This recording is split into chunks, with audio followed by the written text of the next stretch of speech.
22, 16, 34, 25 అను సంఖ్యలకు ఏ కనిష్ట సంఖ్యను కలిపినా ఏర్పడు సంఖ్యలు అనుపాతంలో ఉంటాయి అన్నాడు. ఏమేమంటే 22, 16, 34, 25 అన్నాడు. అనుపాతం అంటే అర్థమేమనకు అంత్యంలో లబ్ధము ఈజ్ ఈక్వల్ టు మధ్యముల లబ్ధము అని చెప్పి అర్థం మనకు. ఓకే, అంటే ఇప్పుడు మనకు వీటికి ఏదో ఒక కనిష్ట సంఖ్య కలపాలంట, కలిపితే అవేవైతే అనుపాతంలో ఉంటాయంటున్నాడు. మరి ఇచ్చిన ఆప్షన్ ద్వారా వెళ్దాం, మనకి ఈజీగా అవుతుంది. ఫస్ట్ ఆప్షన్ 4 అన్నాడు. 4ని యాడ్ చేసినామంటే ప్రతి దానికి 4ని యాడ్ చేసినామంటే నేను లాగిట్ మాత్రం తీసుకుంటా. 6 ఇది 0 వస్తుంది, ఇది 8, ఇది 9. మనకి అంతం లబ్ధం అంటే 6 9 54, 4 వస్తుంది.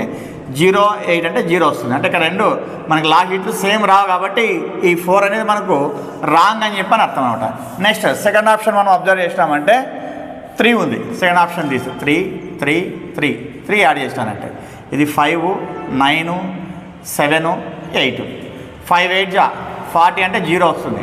9 7 63 అంటే 3 వస్తుంది. కాబట్టి ఇది కూడా రాంగే మనకు. జస్ట్ మనం లాస్ట్ ఇట్ మాత్రం అబ్జర్వ్ చేసినామంటే రైట్ ఆన్సర్ వచ్చేస్తుంది మనకు. నెక్స్ట్ ఆ తర్వాత ఏదంటే సెకండ్ ఆప్షన్, థర్డ్ ఆప్షన్ వచ్చేసి 2 2 2 2 సారీ థర్డ్ ఆప్షన్ వచ్చేసి 2 ఉంది. మరి ఈ విధంగా రాసుకున్నామంటే 4 తర్వాత 8 తర్వాత 6 తర్వాత 7 అబ్జర్వ్ చేస్తే 4 7 28 8 వస్తుంది. 8 6 48 అంటే వస్తుంది 8 వస్తుంది. కాబట్టి ఏం చెప్పచ్చు మనము third option is the right answer అనమాట. అంటే ఇది రెండు కలపాలి, ప్రతిదానికి 2 అనేటువంటి కనిష్ట సంఖ్యను కలిపితే ఇవేమైతే మనకంటే అనుపాతంలో ఉంటాయి. అంటే అర్థమేమో అప్పుడు అంత్యంలో లబ్ధం వచ్చేసి ఏమవుతుంది, మధ్యంలో లబ్ధానికి సమానం అవుతుంది అనమాట.